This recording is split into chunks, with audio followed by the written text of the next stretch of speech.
Como informamos no início do programa, nós estamos recebendo os dois vereadores, Paulo Borges e a Marcela Gaspar, que teve aí um mandato de 30 dias aí na Câmara Municipal, está vindo pela primeira vez no nosso programa e eu vou conversar por ela. Marcela, já há muitas décadas, num passado não muito distante, a sociedade brasileira sempre teve assim suas restrições em relação à participação da mulher na política. E nas últimas décadas, a mulher veio aos poucos conquistando a sua posição merecida em todas as atividades, em todos os campos das atividades humanas, inclusive na política. E hoje nós temos de vereadoras até presidentes da República. Tivemos aí 2 candidatas, aí, acho que foi um fato até inédito, se não me engano, se eu não estiver com falha de memória, de ter 2 postulantes à presidência da República nessa eleição de primeiro turno. Mas as mulheres, sendo a maioria do eleitorado brasileiro, ainda tem restrição? Você acha que existe preconceito da mulher em votar na mulher? Existe. Essa, Paula, é uma questão histórica e patriarcal. Lembrando que as mulheres foram ter o poder do voto 100 anos depois dos homens. E a Constituição foi formada por homens e é onde veio o machismo estrutural. Eu gosto muito de citar que, com mulheres na política, meninas voltam a sonhar. Existe um estudo que diz que quanto mais... Peraí, repete. Com mulheres na política, meninas voltam a sonhar. Que bom. E existe um estudo que diz que quanto mais nós elegermos mulheres, mais as nossas meninas vão se inspirar por referência, representatividade. Existem políticas públicas feministas de extrema importância, como, por exemplo, uma da Tabata Amaral, uma deputada federal, que fala sobre a pobreza menstrual. Sobre pobreza menstrual.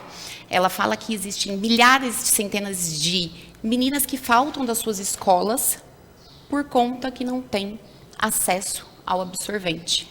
Nós tivemos essa importância da mulher na política, nós tivemos agora recentemente na pandemia um movimento de deputadas federais para agilizarem os estudos do Covid-19 para a vacina para as nossas gestantes. Eu me lembro também agora, conversando, me desculpe a ignorância, não sei se foi uma pauta levantada por uma senadora carioca ou uma deputada que levantou a pauta para transportes públicos só para mulheres, por conta do acometimento abusivo que nós temos diariamente na cidade do Rio de Janeiro. Eu vou te dar um exemplo bem didático, só para você entender onde eu estou querendo chegar na importância da mulher na política. Quando a primeira mulher foi para o espaço, a NASA, mentes brilhantes, prepararam tudo e ela iria ficar por 6 dias. E essas mesmas mentes brilhantes falaram para ela: tá tudo certo, e eu arrumei para você 100 absorventes. 100 absorventes para 6 dias. Isso me mostra que nem as mentes mais brilhantes conhecem o básico de corpo de uma mulher. Então, uma mulher conhece da outra mulher. Então, nós precisamos ter essa representatividade nesses espaços. Acrescento que, como você disse, nós somos mais da metade da população, mais da metade do eleitorado, e da outra metade nós somos mães. E nós não ocupamos o espaço onde são tomadas as decisões. Hoje, mudou. Em 2018, que foi a lei obrigado às cotas nos partidos. Mas eu acredito ainda que o Congresso Nacional, ele é representado por homens brancos, 43 anos, e ricos. Nós precisamos plantar essa sementinha do sonho nas nossas meninas, porque sem a representatividade das mulheres, lá no Congresso, na Câmara Municipal, nós não chegaremos em lugar nenhum. E hoje, eu fiz, quero terminar dizendo que eu fiz história na Câmara Municipal, que pela primeira vez fomos 5 mulheres pleiteando a cadeira. Falando em 5 mulheres pleiteando a cadeira, eu quero conversar, porque você é irmã do prefeito, o prefeito. Você tem secretarias vagas aí, por favor, né? Já está na hora de você deixar um mandato permanente aí para sua irmã, que é extremamente competente. Aliás, você como irmã mais nova do prefeito, você tem liberdade de discordar dele? Porque com certeza se você assumir, eu acho que você vai discordar dele, porque eu discordava muito do meu, como irmão mais velho, Eu tinha um irmão mais novo, o Fernando, que todo mundo conhece de Totti, ele era o maior discordante meu quando eu estava na política, e ele me enfrentava em muito. Você, como irmã mais velha, você Mais abaixa velha? a cabeça... desculpa, como irmã mais nova, você abaixa a cabeça para o irmão mais velho ou como é que é? Não, a gente tem as nossas divergências, mas a gente tem os mesmos propósitos, que é o bem para a nossa população, o bem para as pessoas que mais precisam. E ele foi sempre o meu maior incentivador, até sem falsa modéstia, eu sou uma grande admiradora, ele sempre fez um grande trabalho, inclusive desde quando ele foi no segundo mandato de vereador, ele vivia insistindo, ele falava muito sobre isso. Nós precisamos de mulheres na política, Marcela. Ele cogitou até na segunda candidatura dele para a gente disputar juntos. E eu imagino, eu vou ser muito mais votada que você.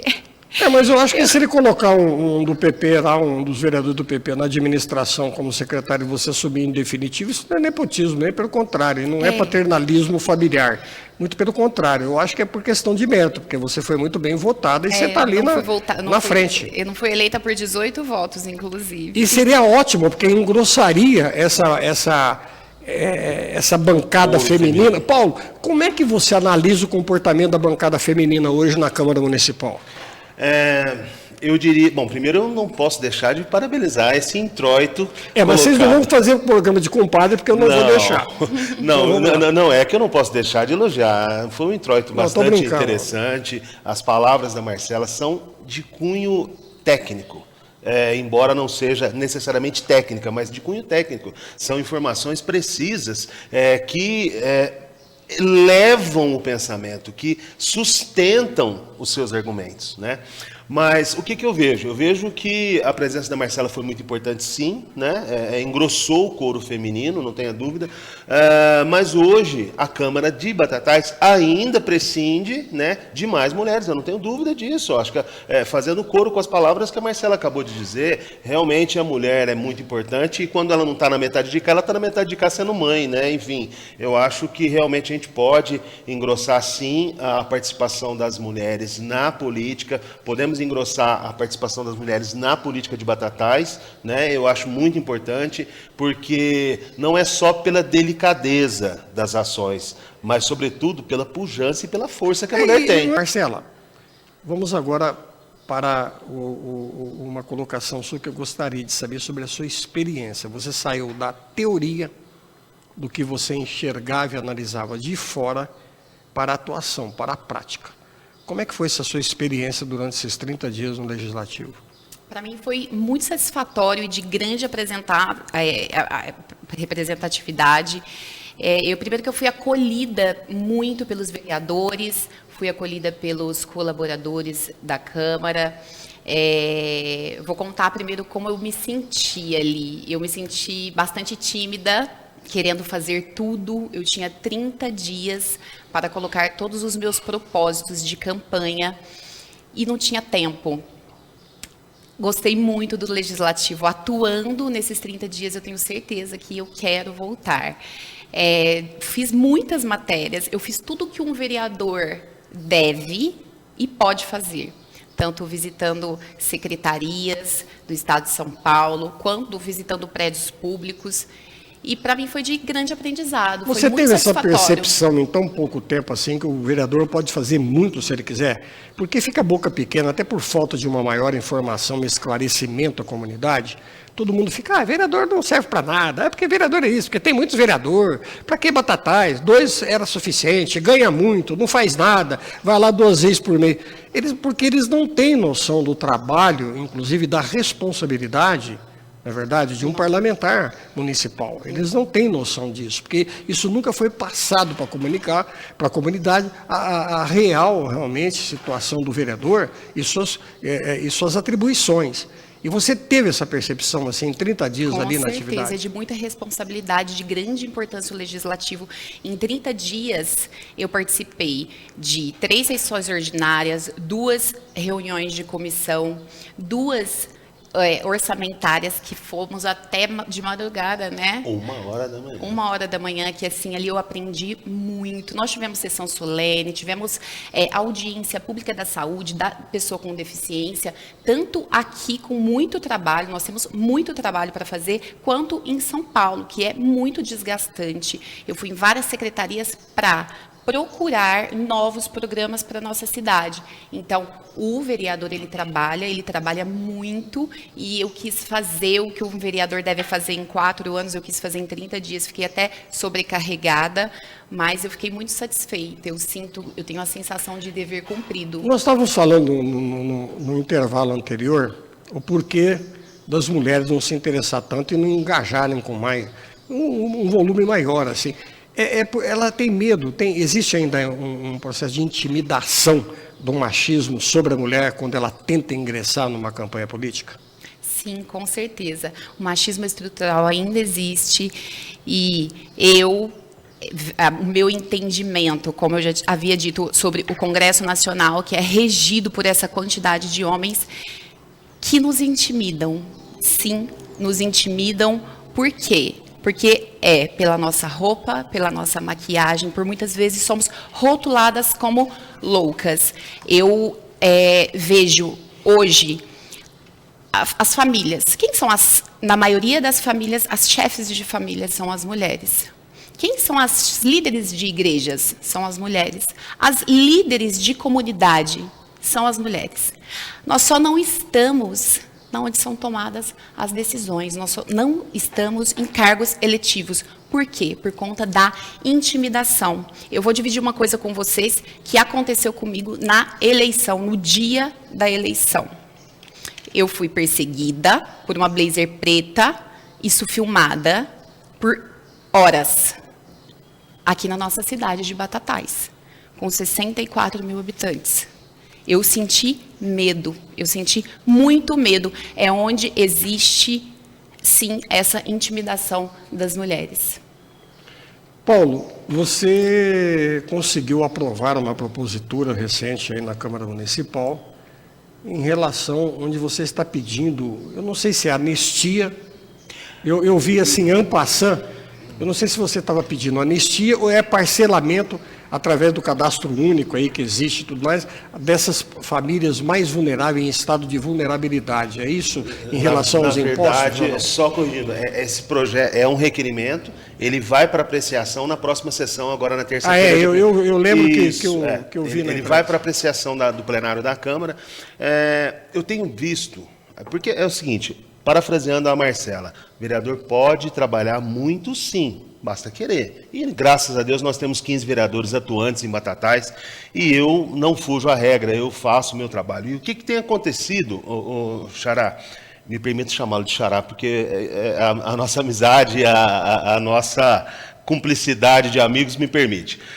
Eu tenho percebido na rua que o pessoal, a pessoa humilde, a pessoa carente, a pessoa em vulnerabilidade social, ele ainda sonha em manter o seu nome limpo, ele sonha em manter a sua vida social regrada, mas muitas vezes acometimentos financeiros acontecem e ele acaba se perdendo, deixando um tributo ou uma taxa municipal sem pagar. E o que acontece? Eu tenho visto com uma frequência enorme pessoas simples, pessoas humildes, pessoas em vulnerabilidade social, e aqui não cabe a mim julgar, não cabe a mim colocar tecnicamente se ele é vulnerável ou não, isso caberia à assistência social.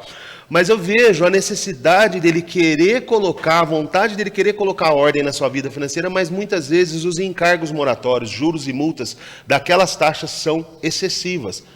Não porque o governo municipal quer, é porque a lei é assim, a lei é posta dessa forma.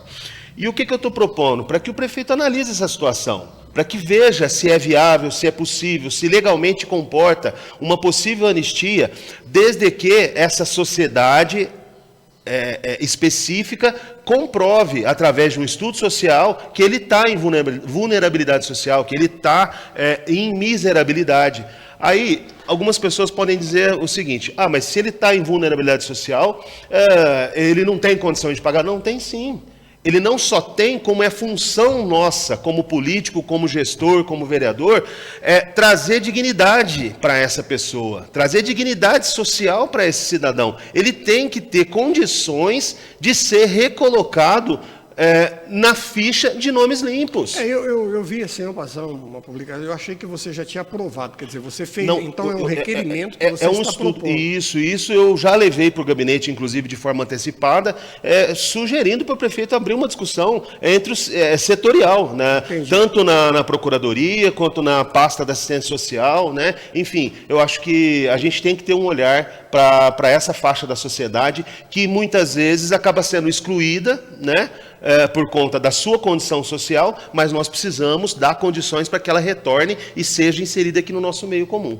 Perfeito. Marcelo, a atividade dos nossos vereadores, elas extrapolam, inclusive, as suas atribuições aqui, e muitos buscam, através dos seus correligionários políticos, em particular os deputados federais e estaduais, busca de recursos, né, para o município. Você, nesses 30 dias, você teve oportunidade de pedir alguma coisa, tanto para federal e estadual, para você, para te atender, um pedido seu, pessoal, para alguma emenda parlamentar ou federal ou estadual aqui para o município? Eu, nesses 30 dias, como eu disse, eu quis fazer tudo que um vereador pode e deve, mas não consegui ir, que é uma grande vontade, para Brasília, pessoalmente. Mas na minha campanha, Paulo, eu tive contatos. Eu fiz contatos com a minha cara e com a minha coragem, com deputados federais do meu partido, que me apoiaram, e mesmo eu não tendo sido eleita, eles me enviaram uma emenda de R$450 mil, outra emenda de R$300 mil. Consegui sim, eles não conheciam Batatais, inclusive, são novos deputados que nós temos aqui para conhecer as demandas reais da nossa cidade. E o que você pediu nessas emendas, Marcelo? Os R$450 mil foram usados para o CASE, a retomada do CASE. Eu gosto de dizer que o CASE é a minha alegria. Na minha campanha, eu batia muito sobre a importância do cuidado com os nossos idosos. É tão importante quanto na primeira infância. E Paulo esteve lá. Foi um prazer, inclusive. Um prazer ver os olhinhos, o brilho no olhar dos nossos idosos com a retomada do CASE, que é em parceria com o Claretiano, que tem profissionais habilitadíssimos, fisioterapeutas, nutricionistas, educadores físicos, que vêm aí não só para a saúde física, mas como na mental dos nossos idosos. Perfeito. Nós E vamos os outros R$300 mil nós utilizamos para a área da saúde, um momento que a cidade estava precisando muito. Sobre as audiências públicas que tiveram, vocês vão começar a votar o orçamento, acho que já é na próxima sessão. Sim. Tem alguma novidade? Quais são as perspectivas? O que você achou a respeito? Sim, nós já inicia a votação agora na próxima sessão do dia 1º, véspera do feriado. Bom, como a Marcela inclusive disse, semana passada, retrasada, nós participamos de 2 audiências públicas, nas quais foram apresentados para nós, para o Corpo Legislativo e para toda a população, as propostas, né? O que o governo municipal, o que o prefeito Juninho e toda a sua equipe pretende fazer no ano de 2023. Então, o ano passado, votamos um orçamento de 222 milhões, ele foi alçado para 236 no meio do caminho, né? E há uma previsão de que ele alcance em torno de 250 milhões de execução em 2022. O orçamento para 2023 está orçado em 276 milhões, né? Na sua opinião, como vereador, legislador, você é contabilista, você é advogado, você acha esse orçamento de Batatais, engessado do jeito que ele é, tão comprometido, é suficiente para a nossa cidade realmente? Olha, antes de te responder se ele é suficiente ou não, eu quero te dizer o seguinte. Eu acompanho a política, embora esteja no meu primeiro mandato, mas eu acompanho, você acompanha a minha vida pública, tenho uma amizade imensa com o Henrique, sempre frequentei a Secretaria de Finanças, e eu acompanho a formação do orçamento do município, né? E tenho grandes amigos no Legislativo e tenho grandes amigos no Executivo também que passaram pelo governo. E eu pude perceber que esse ano houve uma mudança radical. Esse orçamento está eminentemente técnico. Tá? Eu me recordo de ter questionado o chefe de gabinete Juninho Riu, que foi a primeira vez que eu vi um orçamento com números decimais. Interessante que nós tínhamos orçamentos anteriores, todos, sem exceção, com números inteiros. 10 mil aqui, 5 mil ali, 28 mil ali. Hoje não, hoje nós temos cifras. 38.250,03 centavos. Eu questionei o Juninho por que isso. Ele falou assim, olha, porque cada centavo é importante para que esta pasta não roube um centavo da outra pasta. Roube no bom sentido, para que não se deixe de gastar R$1 aqui e não deixe de gastar onde realmente precisa. E eu achei a resposta fantástica. E aí ela vai de encontro com uma propositura do prefeito Juninho, e eu até quero parabenizá-lo por isso, quando ele reuniu todo o secretariado num final de semana, no sábado e domingo, e eu tomei conhecimento disso, porque inclusive o Figueiredo, meu amigo, quem eu aproveito para mandar um abraço, esteve presente, participando dessa discussão, porque ele é gerente comercial da Associação Comercial. E ali foi discutido exatamente a propositura disso, o porquê dos centavos, o porquê dos valores. Detalhando a pasta do Obras, por exemplo, eu pude perceber que houve a exclusão de vários valores que há anos eram colocados com destaque. Por exemplo, a rúbrica X, 100 mil reais, e nunca gastou esses 100 mil reais. Aí vai de encontro, Marcela, exatamente com a fala do Juninho Riu. Previu gastar 100 mil nisso, em X, não gastou no X, mas deixou também de gastar no Y, né? Por falta de previsão orçamentária. Então, vejo que esse orçamento que nós vamos votar, riquíssimo, foi uma discussão riquíssima com todas as pastas, e aqui eu quero destacar, por exemplo, que chamou muito a nossa atenção, eu lembro que a Marcela chegou a comentar isso, a pasta da assistente social. Isso. Tem projetos ali inseridos, planos de governo inseridos, Paulo, que é de encher o olho para você ver que faz diferença realmente você pegar um orçamento que era Ctrl-C, Ctrl-V, para trazer para um orçamento tecnicamente desenvolvido e amplamente discutido. Eu sempre fiquei à parte, coloquei o ufanismo à parte de qualquer situação quando se trata de análise política. E por ter estado lá como assessor de gabinete do Rubem G. de Moraes, do Claredo Alpículo, 3 mandatos de vereador, eu sempre tive uma visão muito fria em relação à peça orçamentária do município, em que pese todo o malabarismo, toda a projeção entre a elaboração, a projeção, porque o orçamento é uma peça fria, e a execução é um caminho muito longo a ser seguido pelas nuances que ocorrem durante uma administração. Sim. Por exemplo, você pega... Vamos supor, você elaborou o orçamento, aí vem uma pandemia como veio essa aí. Desestrutura tudo, acaba tudo, para com tudo. Existem outras coisas, circunstâncias, o próprio clima, entendeu? As adversidades, a falta d'água que de repente requer. Então, e as improbidades acontecem exatamente no desvio de verba entre secretarias de uma finalidade para outra e assim por diante. Tá certo? Então, agora eu pergunto, a peça, o conjunto de tudo, independentemente do malabarismo que é feito, tá, na distribuição dessa peça orçamentária, você acha o orçamento de Batatais adequado para suprir as exigências? Sim, eu entendo que sim. Eu entendo que ele está bem colocado. Se nós formos levar em consideração que o ano de 2021, né, o ano de 2021, nós apresentamos um superávit. Quando eu digo nós, estou falando do município de Batatais, é claro.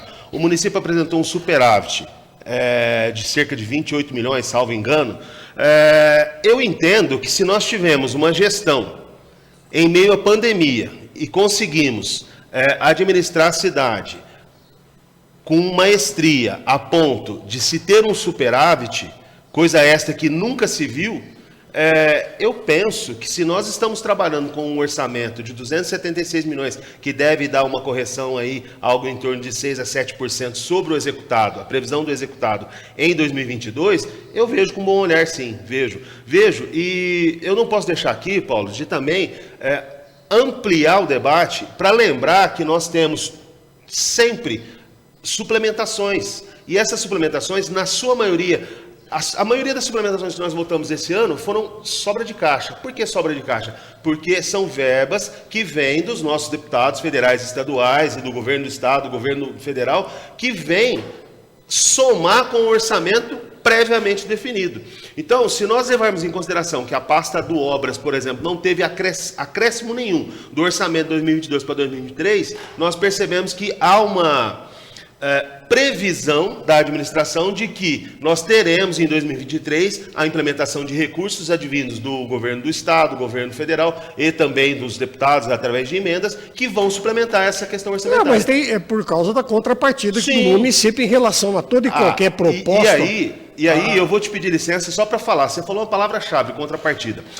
Muitas vezes nós temos uma discussão na sociedade, e aí isso aí veio à tona naquela discussão dos 5 milhões, Marcela. Lembra daquele empréstimo? O pessoal, mas se teve superávit, por que tem que fazer empréstimo? Bom, veja bem. A questão da contrapartida é muito importante. Nós já perdemos, aqui nós estamos de frente aqui, ó, a uma obra que foi deixada, eu não tenho certeza do valor, mas acho que foram 1 milhão e 900, 1 milhão e 800, que perdeu aqui no Marinheirão por conta exatamente desse imbróglio de não ter contrapartida. Então, é importante que o município tenha o superávit. É importante que o município tenha sua reserva de contingência para que, por exemplo, na avenida que passa no fundo do Irmãos Ribeiro, do Márcio, nosso amigo lá, ali vai uma suplementação, vai uma contrapartida de quase 50% do valor da obra do governo municipal. E aí o governo realmente ele tem que ter uma reserva de contingência, tem que ter o superávit. O superávit ele tem que ser tratado como reserva, justamente para esses momentos. Marcelo, você participou... Participei da audiência. Das audiências públicas. Participei até de madrugada e quero destacar sobre a pasta da nossa secretária da Assistência Social, Fernanda Girardi, que foi emocionante. Paulo comentou sobre os números de todas as pastas, está incrível realmente o orçamento para 2023, mas a assistência social, a humanidade que o Ricardinho e o Juninho estão olhando para essa pasta, é um olhar que nunca teve. E eu fiz questão de ir até a Secretaria de Desenvolvimento do Estado, porque faz 20 anos que nós não temos reajustes na pasta da assistência social, que é um absurdo. É a pasta, uma das mais importantes. E lá eles falam que ainda não obteram sucesso com o governo federal. E já trazendo sobre isso, nós temos, falando da assistência social, em Batatais, nós temos mais de 2.000 famílias que vivem em extrema pobreza.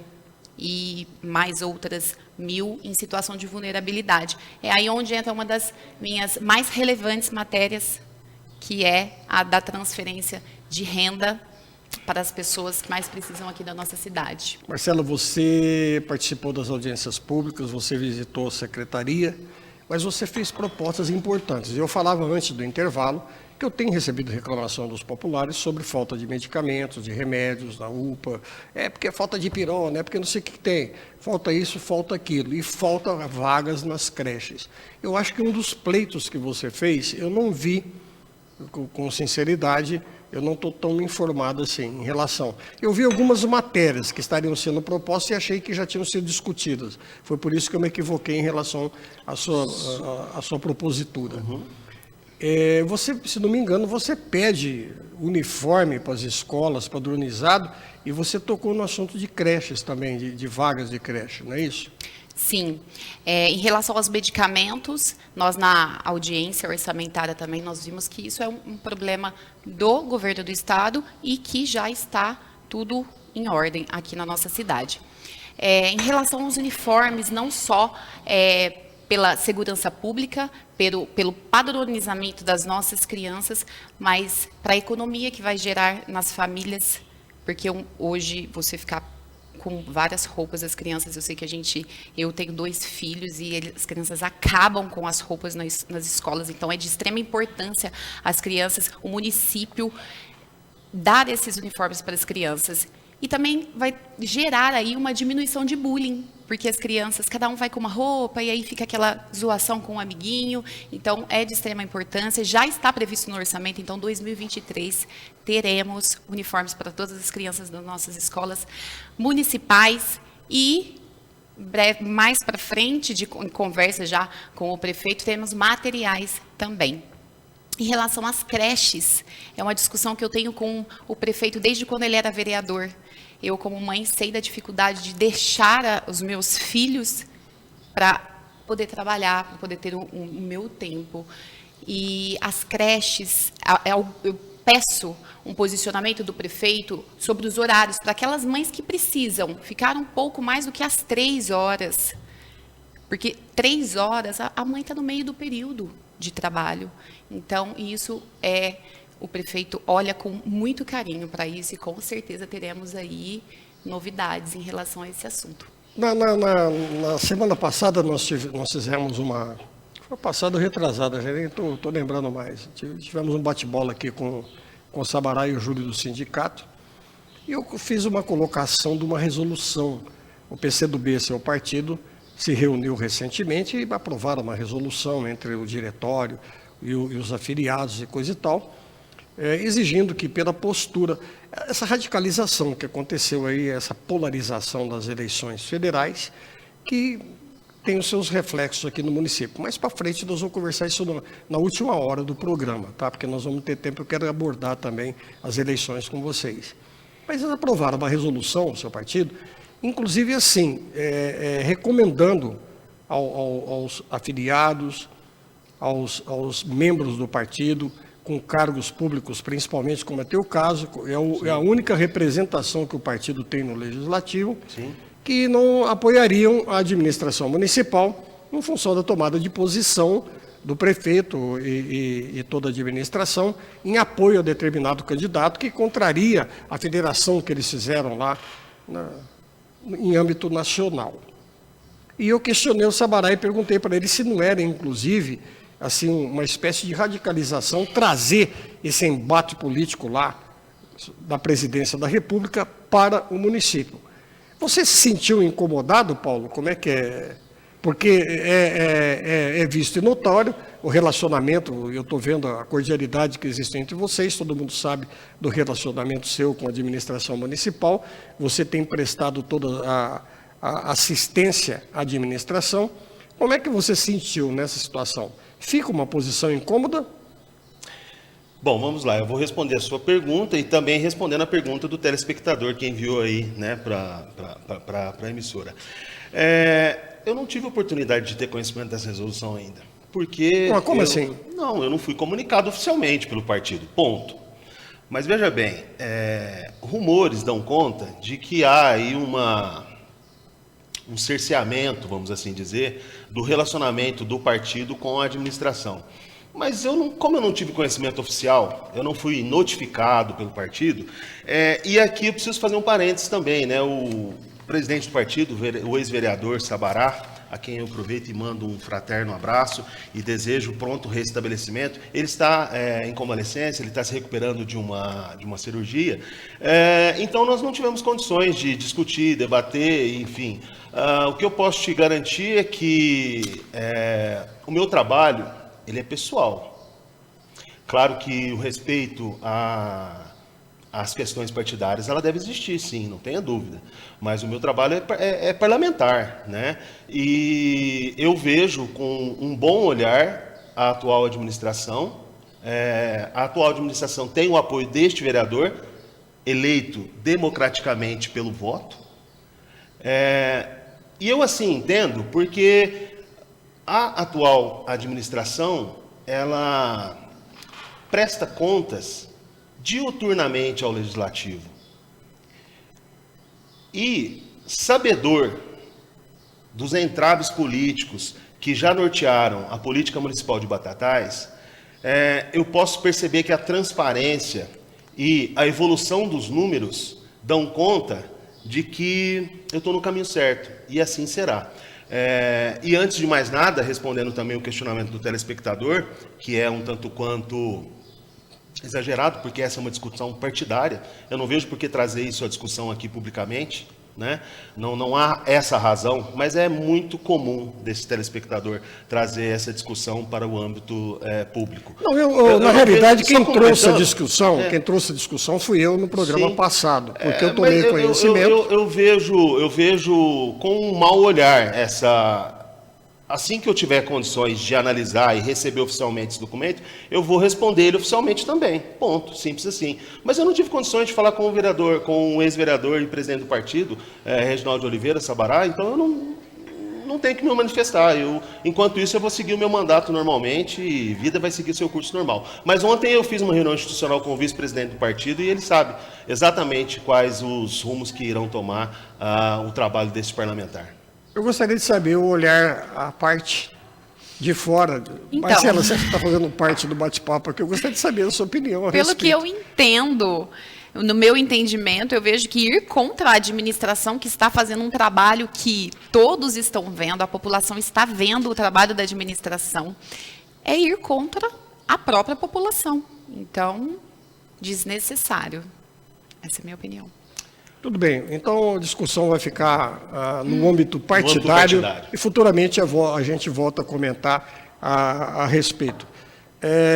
Paulo, eu observei o seguinte, você citou, nós temos uma amizade de longo tempo. Sim. Nós batataenses nos amamos, né? Nos respeitamos como amigos de infância, né? Bom. Dos familiares. Eu tive o privilégio de trabalhar com o seu pai. Eu quero mandar um grande abraço, não sei se ele está nos assistindo. Ele está nos assistindo, pode mandar. No mandato do Dr. Rubens de Moraes, que eu era assessor de gabinete do Dr. Rubens, e já saudoso Dr. Rubens, o Rubinho, que me ensinou muito, e quem me introduziu na política de Batatais. E eu convivi com o teu pai, que era um mais grande profissional da nossa prefeitura. E em que pese toda a nossa amizade, eu observo a sua atuação. Eu tenho reparado que você não apresenta muitas matérias. Por quê? Isso vai de encontro com o que a gente acabou de discutir aqui agora. Veja bem, eu entendo que o parlamentar, eu entendo que o legislativo, ele deve caminhar sempre que possível, tá? Abre aspas, sempre que possível, junto com a administração, no sentido de implementar políticas públicas. E nós temos essa abertura com a administração, nós temos um diálogo muito aberto com a administração, né? Então, muitas vezes a gente leva pleitos diretamente ao secretário. Eu entendo desnecessário, muitas vezes, eu fazer um requerimento. Isso é opinião pessoal, isso não tem nada a ver com o trabalho do outro parlamentar que entende de forma diversa, mesmo porque fomos eleitos democraticamente e democrático é o nosso trabalho, né? Eu entendo, particularmente falando, desnecessário fazer um requerimento para a Secretaria de Obras corrigir determinada deficiência na rua tal ou na rua Y. Muitas vezes a gente vai diretamente com o secretário, muitas vezes a gente vai diretamente com o diretor de obras e faz esse contraponto, né?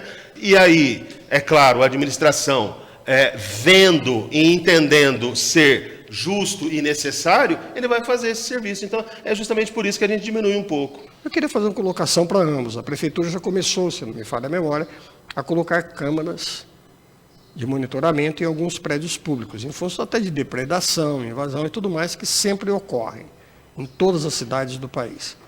Mas muito importante também, isso foi uma promessa, inclusive, do Juninho, num dos debates pré-eleição que nós tivemos nas entrevistas, e eu citava para ele até o exemplo de Vinhedo, e ele falava que era a pretensão dele realmente colocar em Batatais câmeras de monitoramento nas entradas, em vias importantes e tudo mais, até para se evitar essa depredação pública.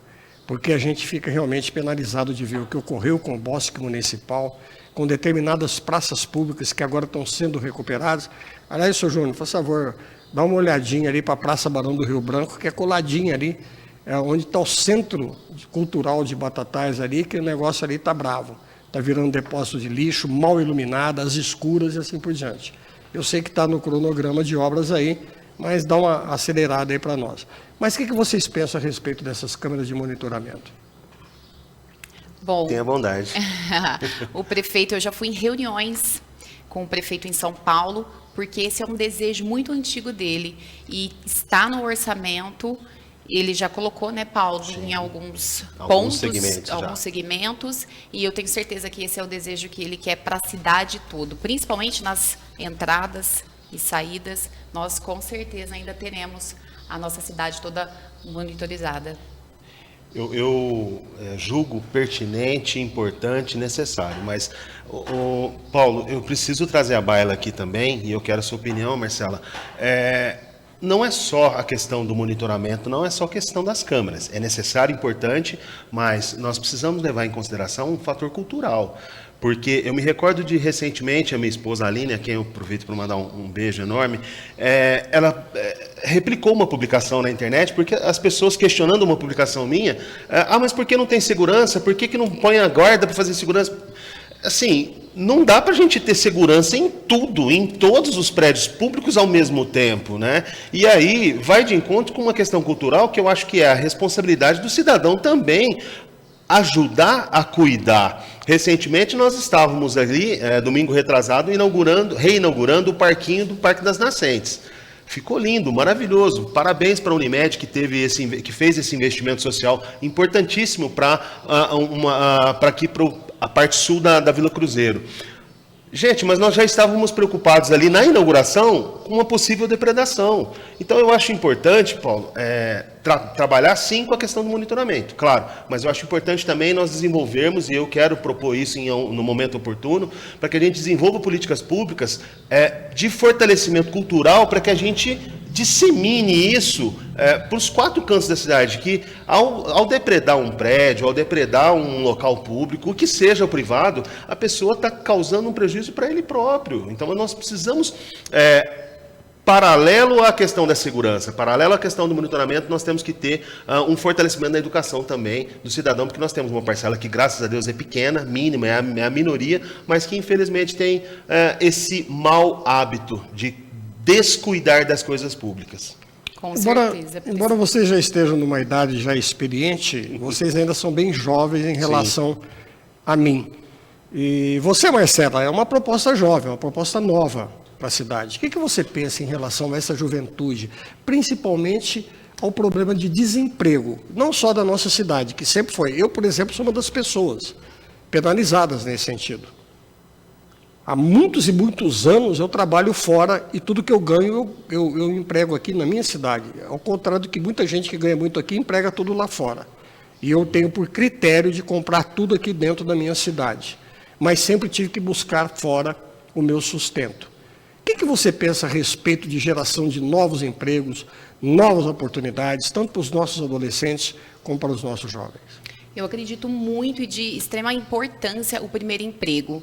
Eu comecei a trabalhar desde muito nova isso para a formação do meu caráter, responsabilidade, economia é de suma importância. Uma das minhas matérias foi um programa para os nossos jovens, primeiro emprego, para que eles tenham a oportunidade de um dia chegar nos seus trabalhos futuros, que na maioria das vezes, Paulo, o jovem chega para trabalhar, para entregar o seu currículo e eles pedem capacitação e experiência. E por muitas vezes não tem. Então, juntamente com o município, nós já temos vagas de estágio na prefeitura para incentivar, o município incentivar o jovem a começar a trabalhar desde cedo. Paulo, eu falava a respeito da colocação dos problemas prementes de Batatais em relação ao orçamento que será aprovado. Eu gostaria que você se manifestasse a respeito.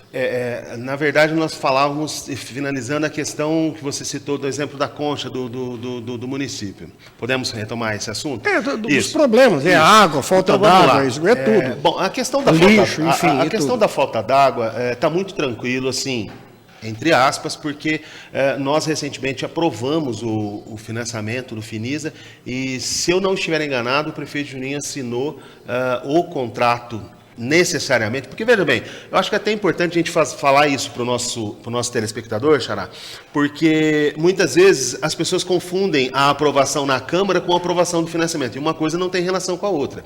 O que nós aprovamos na Câmara foi uma autorização para o governo municipal tudo bem.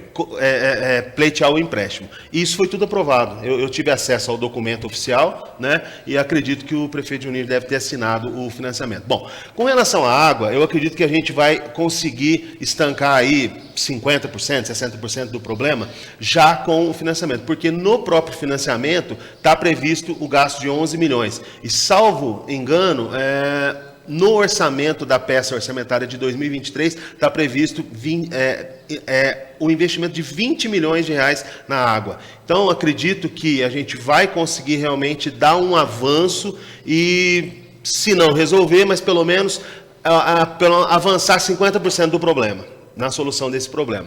Com relação à água, seria essa questão. Mas você falava no bloco anterior com relação à questão do desenvolvimento da cidade estar um tanto quanto engessada por conta do seu próprio formato.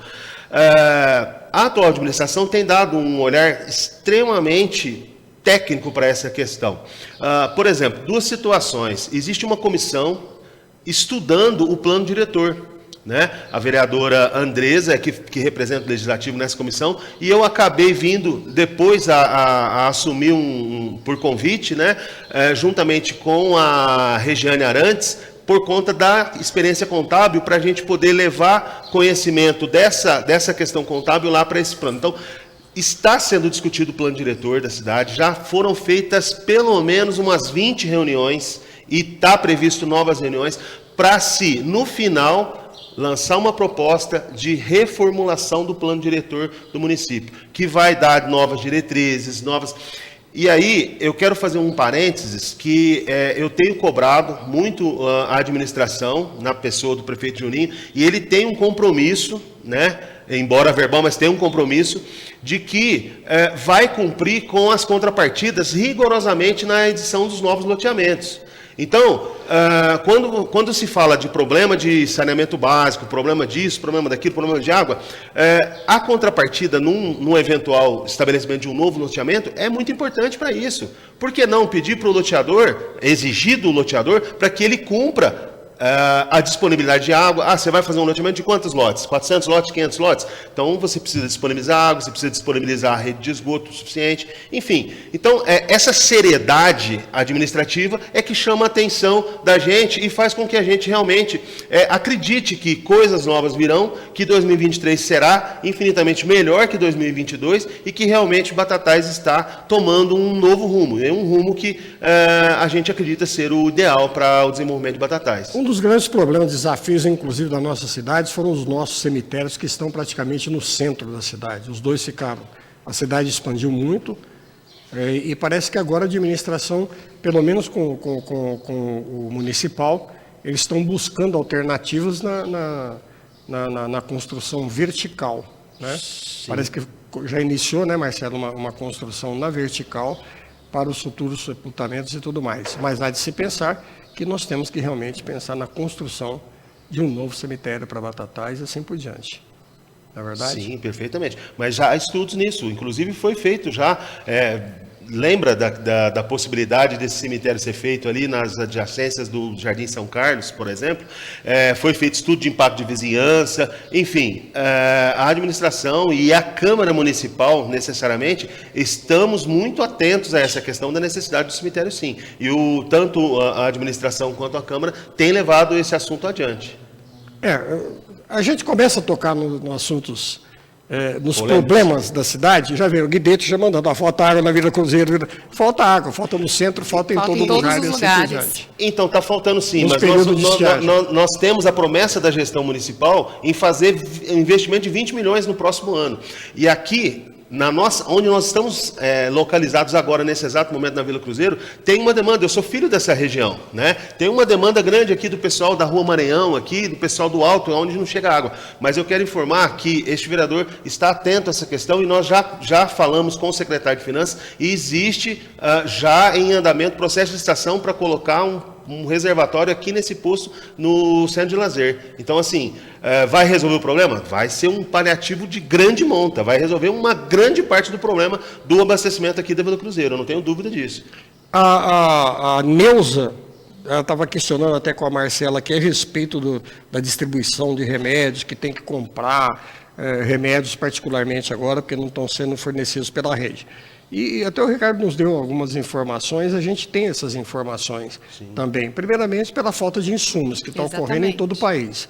Outra, as próprias indústrias farmacêuticas, eu não sei se você tem conhecimento, Marcela, você vai responder, estão com problemas, inclusive, em fornecer para as prefeituras. Não é o caso da Prefeitura de Batatais, mas é desconfiança das indústrias farmacêuticas, entendeu?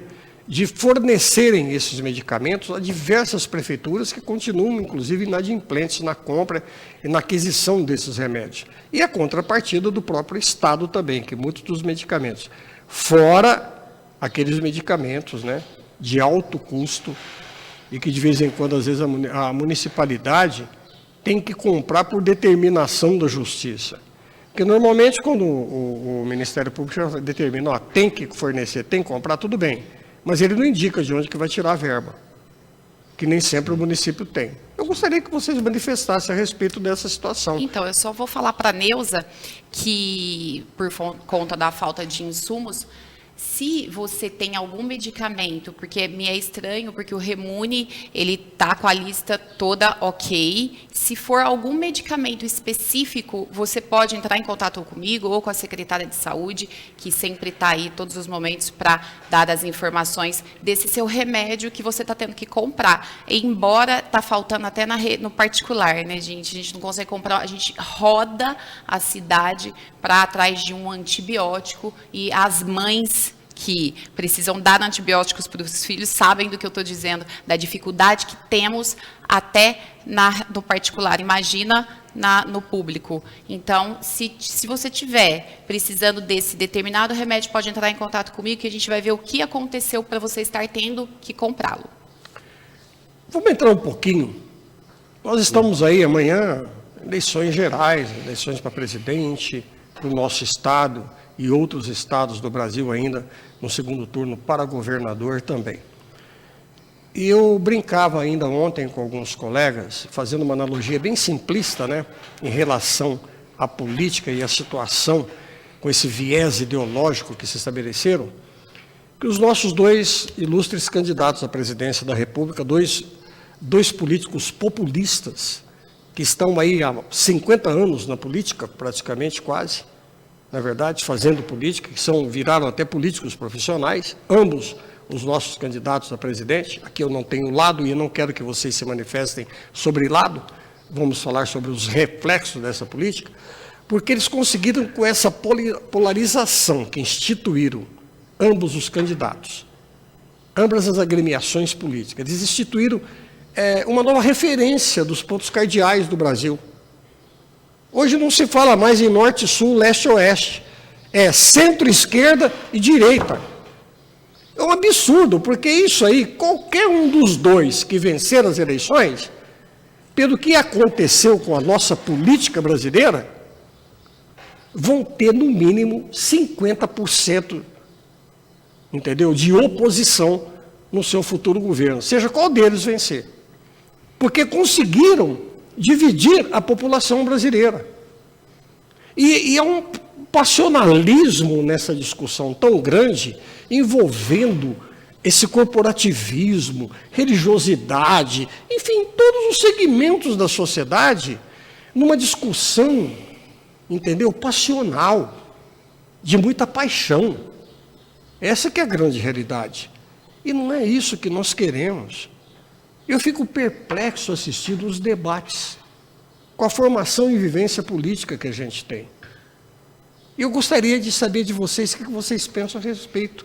O que vocês imaginam que vai refletir para o ano que vem o que está acontecendo com a nossa política brasileira, aqui no município? Nós estamos vivendo um show de horrores, né? Eu falo que a disseminação de ódio está muito grande. De ambos os lados, nós estamos vendo o extremismo falar mais alto. É uma grande tristeza, porque não se discute Brasil, se discute ódio. Eu fico, como mãe de menina, de menino, fico muito triste, porque nós não estamos vendo nada além dessa troca, dessa disseminação e o medo do que vai ser para atingir o nosso município. Então, é por isso que nós temos que ir atrás de parceiros que nos apoiem para que o município não seja tão prejudicado. Você, como iniciando agora na vida legislativa, pela primeira vez se propondo a trabalhar no legislativo, você tem um temor hoje de discutir política nacional com essa polarização que aconteceu, tanto no âmbito do Estado como da Federação? Eu tenho muito medo.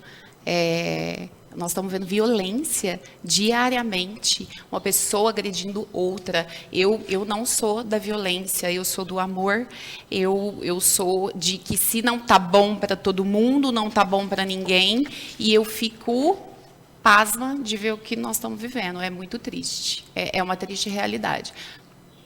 Paulo, você já com sua experiência política, quase que mudando... depois eu quero conversar outro assunto com você. Como é que você está enxergando essa polarização da campanha nacional e tudo mais, refletindo, quer queira, quer não, na vida do município também? Eu vejo, a princípio, com enorme preocupação. Há uma enorme preocupação. Eu faço coro com a Marcela. Realmente tem hora que dá medo de você discutir política por conta do extremismo, né? Eu acho que o debate, Paulo, ele é muito importante, ele é saudável. Eu acho que a divergência de ideias, ela sempre foi saudável, né? Mas o que se percebe é que o extremismo, ele ultrapassou o bom senso, ultrapassou a empatia. O extremismo, ele alcançou a improdutividade da função principal da política, que é trazer a figura do Estado para perto do povo, né? Então, assim, eu vejo com uma tristeza muito grande o extremismo, tá? Mas eu tenho certeza no povo brasileiro, eu tenho fé no povo brasileiro, eu acredito que quer queira João, quer queira Maria, quem quer que seja o vitorioso nessa eleição de amanhã, eu tenho certeza que aquele derrotado terá a hombridade de reconhecer a sua derrota, né? E, sobretudo, fazer jus àquilo que ele prega, que é trabalhar para o povo. Então, se a função daquele que for derrotado, se o objetivo dele é ser político para trabalhar para o povo, porque pelo menos para mim e para a Marcela eu tenho certeza, nós já conversamos nos bastidores, é a nossa função principal, cuidar do nosso povo, cuidar da nossa população, cuidar das pessoas que mais precisam, principalmente. Aqueles que já são mais abastados, eles conseguem se virar por conta própria. É mais ou menos o filho mais velho, né? Ele já se vira. O filho mais novo depende de cuidado. Então, se esse que for derrotado realmente tiver no seu coração e na sua função principal de político o amor pelo Brasil e o amor pelo povo, ele vai trabalhar, não tenho a menor dúvida, em prol do Brasil. Eu tinha feito uma colocação antecipada, se vocês são concordantes ou discordantes nas suas ideias, nesse pouco tempo de convivência, pelo menos lá no Legislativo, porque eu sempre entendi que democracia é a arte de conviver pacificamente em discordância. Então eu pergunto para ambos, vocês já chegaram a discordar em algum projeto ou alguma situação ou não? Então, Paulo, vocês estão ainda em lua de mel? Exatamente, é isso que eu ia colocar agora. Foram apenas 30 dias, com certeza ia ter divergências, se fossem mais, até porque a democracia é isso, a gente precisa expor os nossos... Mas o Paulo é uma pessoa muito acessível, fácil de lidar, inclusive nós fizemos matérias muito parecidas. Eu fiz uma matéria do meio ambiente sobre logística reversa, e ele veio todo do seu jeitinho, eu também já fiz essa matéria, então aí ele foi me conquistando assim, e vendo que estava ali para me ensinar, para me apoiar, então não deu esse tempo de ter divergências. Muito bem colocado, eu acho que não deu. Bom, primeiro... Mas você é divergente, você é acessível e amável só com as mulheres, ou você já teve algum... Não, muito pelo contrário, eu acho que a vida pública, a vida política, ela tem que...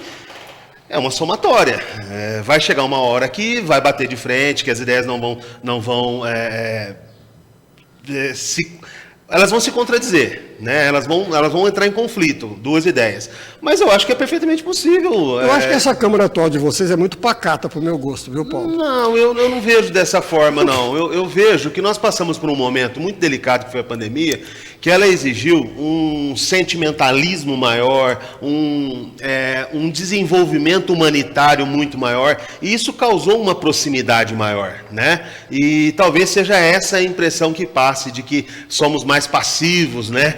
e não tenha muita discordância. Muito pelo contrário, nós tivemos embates ferrenhos, né? Tivemos embates aí em que tiveram grupos que votaram de forma diferente, e naquela época eu me lembro de estar aqui no seu programa e eu defendi rigorosamente a democracia.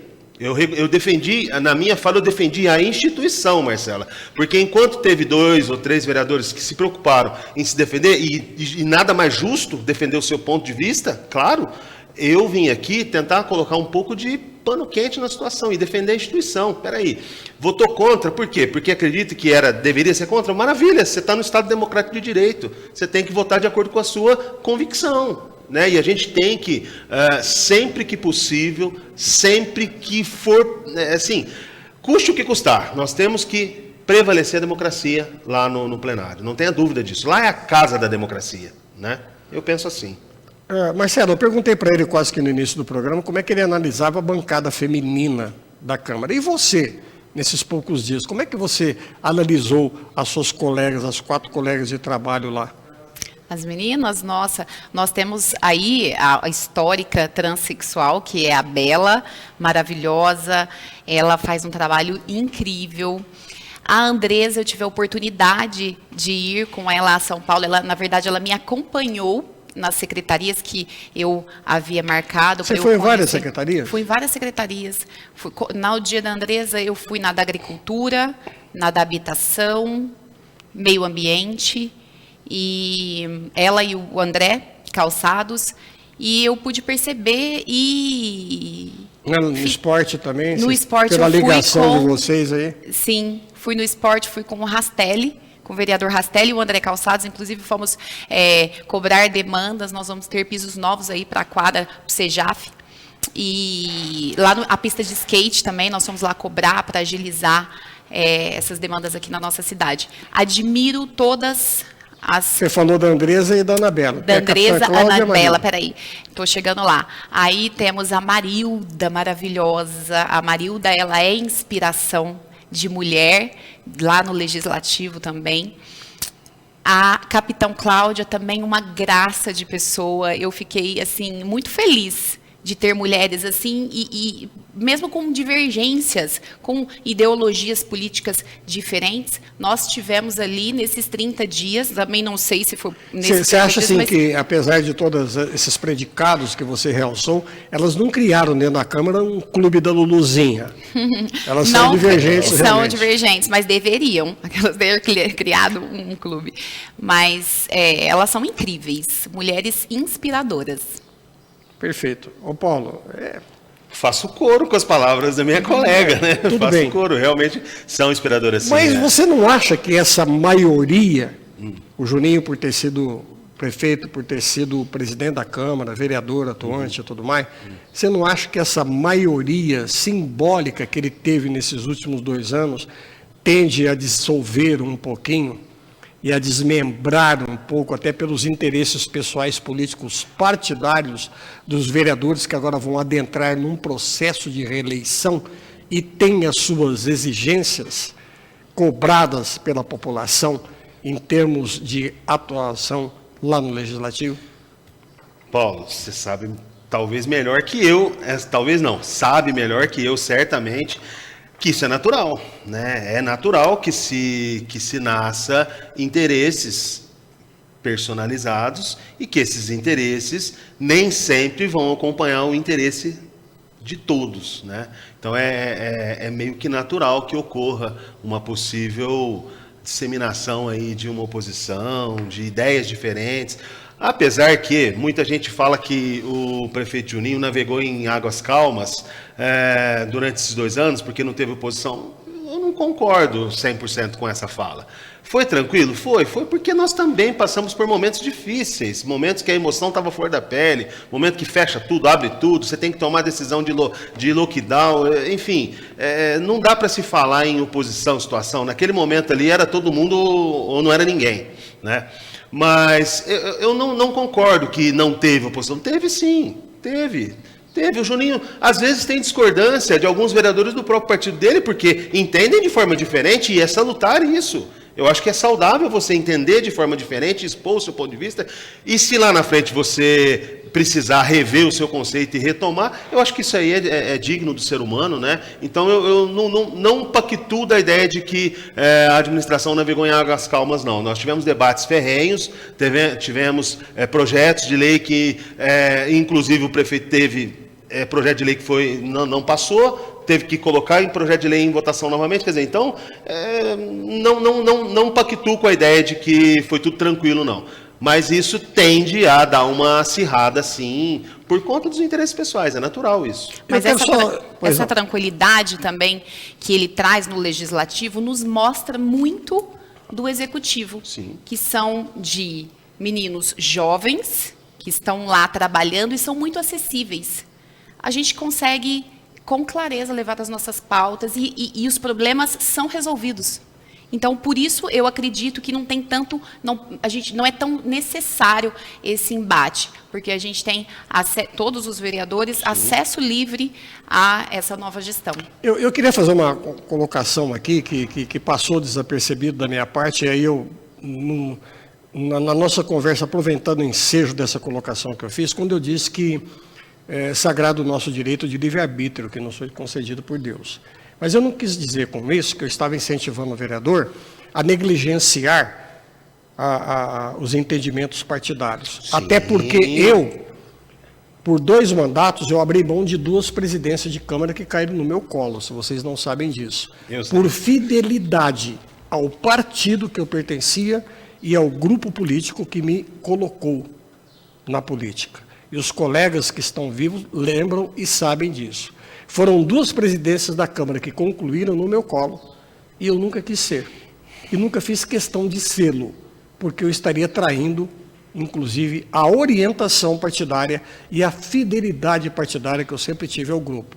Por isso que quando eu fiz a colocação da resolução do seu partido, eu não estava incentivando a você negligente e nem tampouco rebelde a algumas resoluções e questionamentos do seu partido. Tá vendo? Eu tenho certeza, Paulo, que você foi muito claro, e eu tenho certeza também que a minha fala, a fala da Marcela foi clara nesse sentido, de que realmente o respeito partidário deve prevalecer. Mas eu fazia a colocação antes do intervalo para ambos. O que você está achando, na minha concepção, esdrúxulas, ridículas, inimagináveis, certas composições políticas que estão ocorrendo nessas eleições gerais hoje no nosso país? Embora façam parte da articulação, mas eu sempre vejo que os interesses pessoais estão acima dos interesses do país.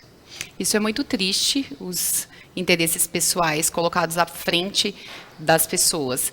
Briga por poder, é assim que eu enxergo, e essas articulações. Aqui nós estamos brigando pelo poder, e lá atrás nós somos parceiros articulados. Então, é muito triste o que dissemina para a população, que é o ódio, a briga entre as pessoas, porque lá atrás eles estão articulando juntos, até em cargos de disputa. Depois que um ganha, eles se unem, compreende? Então, eu acredito que as pessoas que brigam, que discutem, que ficam nesse extremismo ferrenho, é uma tristeza, porque lá atrás eles vão estar articulando e vão seguir juntos. A gente tem a visão de que a mulher é mais sensível, eu fiz questão de conversar com você para obter essa resposta, porque agora tem mulher também que é barraqueira, que ela roda baiana no sentido geral, aí, vamos usar a gíria brasileira e coisa e tal, e às vezes são até mais ferrenhas e detestáveis. E eu já convivi com algumas politicamente, inclusive, não vou ficar citando nomes aqui, coisa e tal, mas que não tem a ponderação, não tem o equilíbrio de analisar, não tem o equilíbrio de respeitar. Porque eu acho que o grande problema, Marcela, e aproveitando a sensibilidade maior da mulher, eu acho que o grande problema do ser humano, sabe qual é? É em aceitar aquilo que não lhe convém, que não lhe diz respeito. E respeitar essa opinião contrária no seu semelhante. Isso aí faz parte do quê? Do egoísmo desmedido do ser humano. Entendeu? Exatamente. Porque eu acho que a democracia, ela só vai crescer, se estabilizar e se concretizar, porque todo mundo fica, democracia, todo mundo prega democracia. E hoje não Mas a prática dela é muito dolorosa e difícil para muitos. É a arte dessa convivência em discordância, mas com respeito. Com respeito. Eu discordo, eu promovi debates que levantavam até as telhas da Câmara Municipal, mas eu não tenho um inimigo na política. Se tiver, é gratuito, porque eu nunca ofendi ninguém pessoalmente, eu nunca entrei na pessoa, eu nunca me preocupei em ver os seus defeitos, porque eu tenho muito mais, talvez, do que você. Igual os nossos governantes que estão propondo a governar o país, que de repente tem muito mais defeito do que nós que estamos nos matando aí por causa deles. E pessoas que nunca os viram, nunca olharam nos olhos, nunca apertaram a mão, nunca tiveram a sensibilidade de conversar com essa pessoa para ver se ele é verdadeiro, se o que ele está tentando passar é verdade. Isso tudo está machucando muito a população como um todo. E dividindo, o que é pior, essa população como um todo. Pelo passionalismo de certas pessoas. Falou tudo. Porque isso, é exatamente isso. A gente não consegue ter a democracia ativa. A gente não consegue conversar sobre, para eu te colocar a minha ideia, você me coloca a sua ideia e tudo bem, você continua com a sua, eu não quero te mudar. Eu só quero colocar, a gente não tem mais isso. É briga, eu não quero falar sobre isso, eu não vou discutir sobre isso com você. Então, eu vejo que nós não estamos vivendo, de fato, a democracia. E o que é mais dolorido, Paulo, é você ver, entendeu, ambas as partes mobilizando o religioso, tirando o homem do altar, tá certo, como discípulo que está ali bem intencionado, para administrar, conviver e pregar a lei divina e transformá-la em cabos eleitorais, transformando igrejas em comitês eleitorais. Isso é o mais dolorido que eu vi nessa eleição. De todos os acontecimentos que tiveram, de todo o corporativismo humano que foi viabilizado em função dessas campanhas, a mais dolorosa é tirar o religioso do altar, da sua comunhão com Deus e transformá-lo num discípulo de ídolos de ouro, de Césares. E de ódio. E não de mensageiros do Cristo. Quando você fala, Paulo, da questão das federações, das coligações, das uniões, enfim, das aproximações que, parafraseando você, são esdrúxulas, né, às vezes, pelo antagonismo pretérito e agora passa a ter uma homogeneidade de ideias, né? Eu vou te ser bastante sincero, eu gosto da vida pública, a política entrou na minha vida, porque eu acho muito bonito, Marcela, a figura do Estado. Quando se estuda o Estado, a figura do Estado, que é aquela figura de ilusão, né? O Estado, quando você fala de Estado, o que é o Estado? É uma organização. É uma organização que cuida das pessoas. E aí, quando você traz a política para esse campo do Estado, para cuidar da vida das pessoas, essa é a parte bonita da política. Essa é a parte linda da política, é a parte que me apaixona, é a parte de cuidar das pessoas através da gestão, através do seu mandato legislativo. E isso, para mim, é o que importa, né? Isso, para mim, é o que é relevante. Acho que, em alguns casos, infelizmente, isso não passa nem perto de alguns cargos políticos que a gente vê pelo Brasil afora. Graças ao nosso bom Deus, isso não atinge a nossa cidade, porque nós temos aqui excelentes figuras públicas, excelentes políticos que já passaram pela administração, pela Câmara Municipal, e temos grandes figuras ocupando hoje, que na sua maioria, com raríssimas exceções, são pessoas que realmente levam essa ideia de trazer o Estado próximo do cidadão e que ele cumpra as ordens constitucionais como saúde, educação, segurança, enfim, e tantas outras regras constitucionais, que é a nossa Constituição Cidadã de 88, eu entendo que Batatais é privilegiada nesse aspecto. Aqui nós temos grandes figuras que conseguem visualizar esse lado bonito da política, que é o lado da aproximação do cidadão e do Estado. Para finalizar o nosso bate-papo hoje, nós estamos com pouco tempo, chegando ao final do programa já. Marcela, qual a sua pretensão, o seu futuro político, que você está direcionando, idealizando para você? Bom, se eu puder ser candidata novamente, eu pretendo ser vereadora, daqui 2 anos disputar novas eleições, para o futuro da nossa cidade. Eu falo que eu cresci aqui, casei aqui, a minha família eu formei a minha família aqui com os meus filhos, e depois que eu me tornei mãe, eu me propus a contribuir de uma maneira efetiva para a nossa cidade. Então, eu quero com certeza estar na cadeira de vereadores para fazer o melhor para o nosso próximo.